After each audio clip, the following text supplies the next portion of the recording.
Hello friends, ओम श्री गणेशाय नमः। आप सभी का स्वागत है आपके अपने यूट्यूब चैनल पर।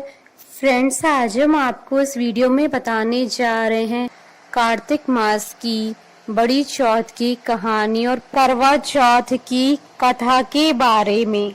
फ्रेंड्स, वीडियो शुरू करने से पहले आपसे रिक्वेस्ट है, अगर आप हमारी चैनल पर नए हैं और आपने अभी तक चैनल को सब्सक्राइब नहीं किया है तो प्लीज सब्सक्राइब कीजिएगा चैनल को, साथ ही प्रेस कीजिएगा बेल आइकन को, जिससे नए वीडियो से रिलेटेड नोटिफिकेशन आपको तुरंत प्राप्त हो सके। और वीडियो पसंद आने पर वीडियो को लाइक और शेयर जरूर कीजिएगा ताकि सभी भक्तों को इस वीडियो का लाभ प्राप्त हो सके। और कमेंट बॉक्स में ओम श्री गणेशाय नमः जरूर लिखिएगा। चौथ पर गणेश जी को चूरमे के लड्डू का भोग लगाया जाता है। कार्तिक मास की चौथ बड़ी चौथ होती है। जो लोग साल की 4 बड़ी चौथ का व्रत करते हैं उनमें से ये एक बड़ी चौथ होती है। इस दिन गणेश जी को चूरमे के लड्डू या चूरमे का भोग लगाया जाता है। हिंदू पंचांग के अनुसार कार्तिक मास में कृष्ण पक्ष की चतुर्थी तिथि को करवा चौथ का व्रत किया जाता है। कार्तिक मास की कृष्ण पक्ष की चतुर्थी तिथि को संकष्टी चतुर्थी, बड़ी चौथ आदि नामों से जाना जाता है। करवा चौथ का व्रत सुहागन महिलाओं के लिए बहुत मायने रखता है। इस दिन शादीशुदा महिलाएं अपने पति की लंबी उम्र और सुखी वैवाहिक जीवन की कामना के लिए निर्जला व्रत रखती हैं। इस दिन सुबह से ही महिलाएं निर्जला उपवास रखती हैं, शाम के समय व्रत कथा आदि करती हैं और रात्रि में चंद्रमा के दर्शन के बाद ही व्रत का पारण करते हैं। चंद्रमा को अर्घ्य देने के बाद पति के हाथों से जल ग्रहण करके व्रत का पारण किया जाता है। इस दिन करवा चौथ की कथा पढ़ने का विधान है। मान्यता है कि इस दिन व्रत की कथा अवश्य सुननी चाहिए। इसके साथ ही विनायक जी की भी कहानी सुनी जाती है। कुंवारी कन्याएं सुंदर, सुशील और अच्छे पति की प्राप्ति के लिए चौथ का व्रत करती हैं और स्त्रियां इस व्रत को अपनी सुहाग और पति की लंबी आयु के लिए करती हैं। फ्रेंड्स, अब आइए प्रारंभ करें करवा चौथ की कथा। एक साहूकार के 7 बेटे और एक बेटी थी। बेटी का नाम करवा था और वह बेटी अपने सातों भाइयों की बहुत लाडली बहन थी। भाई बहन हमेशा एक साथ ही भोजन करते थे। जब कार्तिक की चौथ आई तो बहन ने करवा चौथ का व्रत रखा। जब सातों भाई खाना खाने बैठे तो बहन को भी खाना खाने के लिए बुलाने लगे। इस पर उनकी माँ ने कहा कि आज इसका तो करवा चौथ का व्रत है और जब रात में चांद निकलेगा तब यह अर्घ्य देकर खाना खाएगी। इस पर भाइयों ने दूर जंगल में आग जला दी और छलनी में से बहन को चांद दिखा दिया। बहन अर्घ्य देने लगी तो उसने अपनी भाभियों को भी बुलाया, तुम भी अर्घ्य दे दो। लेकिन भाभियां कहने लगी कि ये चांद तो तेरे लिए निकला है, हमारे लिए नहीं, इसलिए तुम ही अर्घ्य दे दो। उसके बाद वह अर्घ्य देकर अपने भाइयों के साथ भोजन करने बैठ गई। बहन ने जैसे ही पहला टुकड़ा तोड़ा तो उसके ससुराल से बुलावा आ गया कि उसका पति बीमार है। लड़की की माँ ने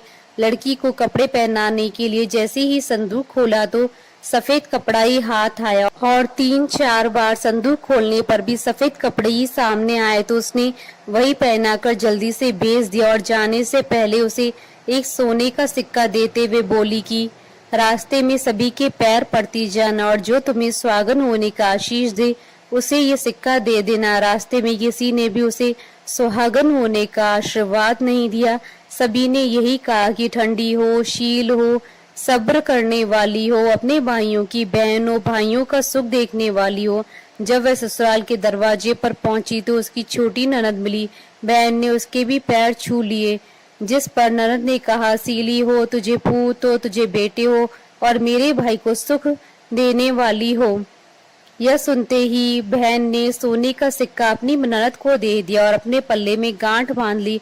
अंदर जाने पर उसकी सास ने कहा कि ऊपर कोठरी है, वहां जाकर बैठ। और जब वह ऊपर गई तो उसने देखा कि उसका पति मरा पड़ा है। पति को लेकर वह वहीं पर पड़ी रही और अपने मृत पति की सेवा करती रही।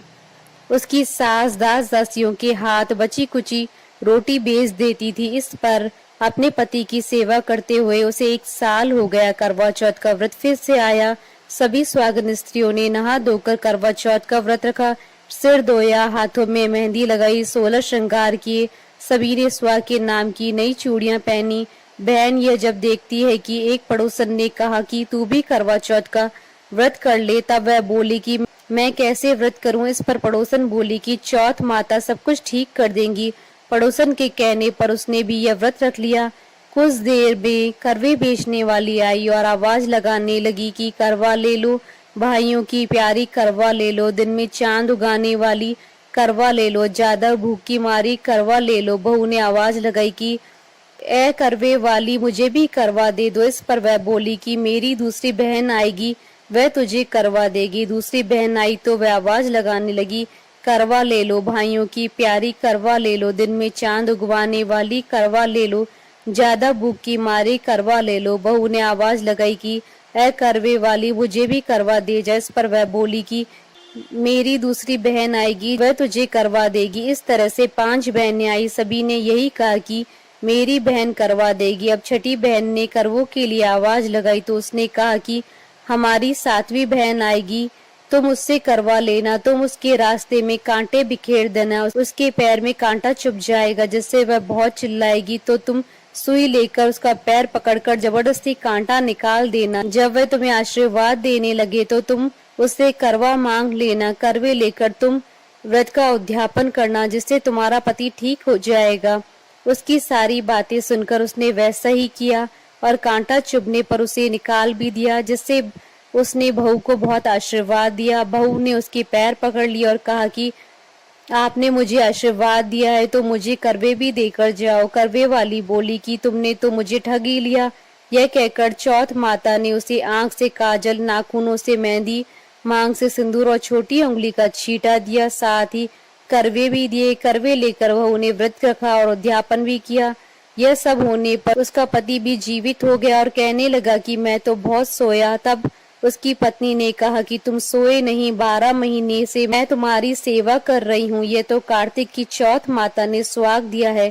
करवा चौथ का उद्यापन कर और चंद्रमा को अर्घ्य दे। दोनों खाना खाकर चौपड़ खेलने लगे। कुछ देर में उसकी सास ने दासी को तेल में बना हुआ खाना बहू के लिए भेजा। दासी ने आकर देखा कि वह तो चौपड़ खेल रहे हैं। वह उल्टे पैर लौट आई और जाकर सास से कहा कि महल में तो बहुत रौनक लगी, आपके बहू बेटे तो चौपड़ खेल रहे हैं।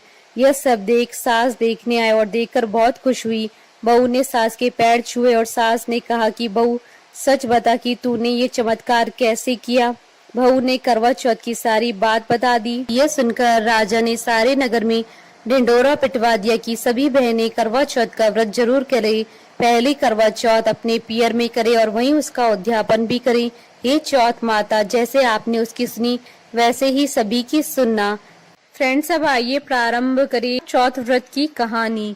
एक बुढ़िया माई थी, उसके ग्वालियो बिचौलियो नाम का बेटा था। बुढ़िया माई बेटे के लिए 12 महीनों की 12 चौथ करती। बेटा जंगल से लकड़ी काट कर लाता। दोनों माँ बेटे उनको बेचकर गुजारा करते थे। बुढ़िया माई रोजाना लकड़ियों में से 2 लकड़ी अलग रख लेती और चौथ के दिन बेटे से छुपकर बेचकर सामान लेकर आती। फिर 5 चूरमा के पिंड बनाती, एक बेटे को खिलाती, एक आप खाती, एक चौथ माता को चढ़ाती और वह 2 बांट देती थी। एक चौथ के दिन बेटा अपनी पड़ोसन के घर गया। उसने चूरमे के लड्डू बना रखे थे तो उसने पूछा, आज क्या है जो आपने चूरमा बनाया है? पड़ोसन बोली, मैंने तो आज ही बनाया है, तेरी माँ तो हर चौथ के दिन बनाती है, तुमको आज दिया था क्या? बेटा बोला, दिया तो था। पड़ोसन बोली कि तुम लकड़ियां लेकर आते हो जिसमें से तेरी माँ छुपाकर बेचकर चूरमा बनाती है। बेटा माँ के पास गया, बोला कि मैं तो इतनी मेहनत से लकड़ियां लेकर आता हूँ, तुम चूरमा बनाकर खाती हो, तुम मुझको छोड़ दो या चौथ माता को। तो बुढ़िया बोली, बेटा मैं तो तेरे लिए ही व्रत करती हूँ, सो तुमको भले ही छोड़ दूं, लेकिन चौथ माता को नहीं छोड़ सकती। तब बेटे ने घर छोड़ने का फैसला किया तो माँ बोली कि तुम जा तो रहे हो, लेकिन मेरे हाथ का ये आखा लेकर जा। तेरे ऊपर जो भी संकट आएगा चौथ माता और विनायक जी के नाम से इस अखे को डाल देना, संकट दूर हो जाएगा। बेटे ने सोचा कि यह तो झूठी बात है, लेकिन बात रखने के लिए ले लिया। घर से चला, थोड़ी दूर हो गई और देखता है कि खून की नदी बह रही है, किधर से भी रास्ता नहीं था। तब उसने माँ के दिए हुए अखे को चौथ माता और विनायक जी का नाम लेकर नदी में डाल दिया और बोला, हे चौथ माता, अगर ये नदी सूखकर रास्ता दे जाए तो तुम सच्ची हो। इतने में ही नदी सूखकर रास्ता हो जाती है। थोड़े आगे चलने पर तो रात होने लगी और सुनसान जंगल आ गया। तब अखा लेकर बोला, हे चौथ माता, मुझे रास्ता मिल जाए, नहीं तो ये जानवर मुझे खाएंगे। इतने में ही रास्ता मिल गया। आगे एक राजा की नगरी आई। राजा हर महीने एक आदमी की बलि देता था। वह एक बुढ़िया के घर में गया तो देखता है कि बुढ़िया माई रोटी बनाते हुए रो रही थी। तब उसने पूछा कि माई तुम क्यों रो रही हो? बुढ़िया बोली कि मेरा एक ही बेटा है, आज वो राजा की बलि चढ़ जाएगा, मैं ये रोटी उसके लिए बना रही हूँ। वो बोला कि माई ये रोटी मुझे खिला दो, मैं तेरे बेटे के बदले चला जाऊंगा। माई बोली रोटी खिला दूंगी, लेकिन तुझे कैसे भेज दूं? उसने उसे रोटी खिला दी। रात में सोते समय बोला कि राजा का बुलावा आए तो मेरे को जगह देना। आधी रात को बुलावा आया। बूढ़िया माई सोचने लगी कि पराए पूत से कैसे बलि चढ़ा दूं, पर इतने में ही वह जग गया और जाने लगा और बुढ़िया माई से बोला कि मेरी पोटली और लाठी रखी है। बुढ़िया माई सोची कि आज तक की कोई वापस नहीं आया है, कैसे आएगा? राजा का आदमी उसे साथ लेकर चला गया। वहां पर उसे कच्चे घड़े पकाने वाले कुंड अर्थात आवा में चुन दिया। जब वो चुना जा रहा था तो उसने अखा लेकर कहा कि हे चौथ माता, दो संकट टाल दिए, ये भी तुम ही टालो। इतने में आवा पककर तैयार हो गया और 2-3 दिन बाद आवा के पास बच्चे खेल रहे थे। बच्चों ने खेल खेल में आवा पर कंकरी मारी तो उसमें से आवाज आई। बच्चों ने राजा के आदमियों के पास जाकर कहा कि आवा पक गया है। राजा के आदमियों ने सोचा कि 6 महीने में पकने वाला आवा इतनी जल्दी कैसे पक गया। उन्होंने ये बात राजा को बताई। राजा ने जाकर देखा तो सारे बर्तन सोना चांदी के कलश हो गए। वे बर्तन उतारने लगे तो अंदर से आवाज आई कि धीरे धीरे उतारना, अंदर मानस है। राजा ने सोचा कि इसमें से तो पहले तो कभी कोई ऐसी आवाज नहीं आई। राजा ने पूछा कि कौन हो तुम? तो उसने अंदर से ही कहा कि मैं तो वो ही हूँ जिसे आपने 3 दिन पहले इसमें चुनकर बलि ली थी। उन्होंने खोलकर देखा तो अंदर वही आदमी है जिसे 3 दिन पहले उन्होंने इस आवा में चुनकर बलि चढ़ाई थी। उसने सारी बात बताई। उसे महल ले जाया गया। राजा ने पूछा कि तुम कौन और बच कैसे गए? तो उसने कहा कि मेरी माँ चौथ माता का व्रत करती थी, उसी की वजह से बच गया। तब राजा ने कहा कि ये झूठ है, इसकी परीक्षा लेनी होगी। राजा ने 2 घोड़े मंगवाए, एक पर स्वयं चढ़ गया और दूसरे पर उसको चढ़ा दिया। उसके हाथों और पैरों में जंजीर डाल दी गई। राजा ने कहा कि अब अपन जंगल की तरफ चलते हैं। अगर जंजीरें खुलकर मेरे हाथों पैरों में आ जाएंगी तो तुम्हारी माँ की चौथ माता सच्ची। थोड़ी दूर चलने पर ऐसा ही हो गया। राजा के हाथ पैरों में जंजीरें जकड़ गई। फिर उस लड़के ने बड़ी मुश्किल से राजा को वापस राजमहल पहुंचाया और जाने लगा।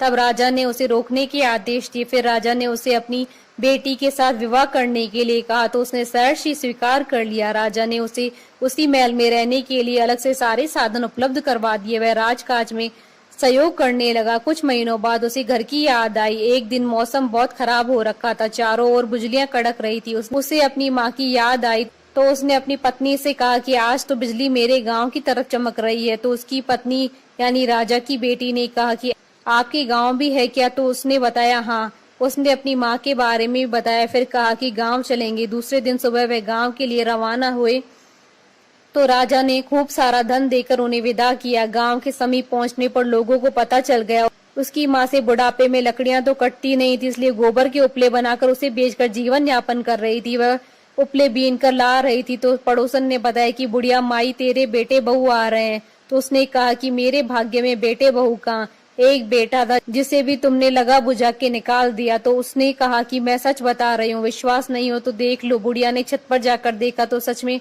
गांव की तरफ एक लश्कर आ रहा था। घर आकर बेटे बहू ने पांव छुए।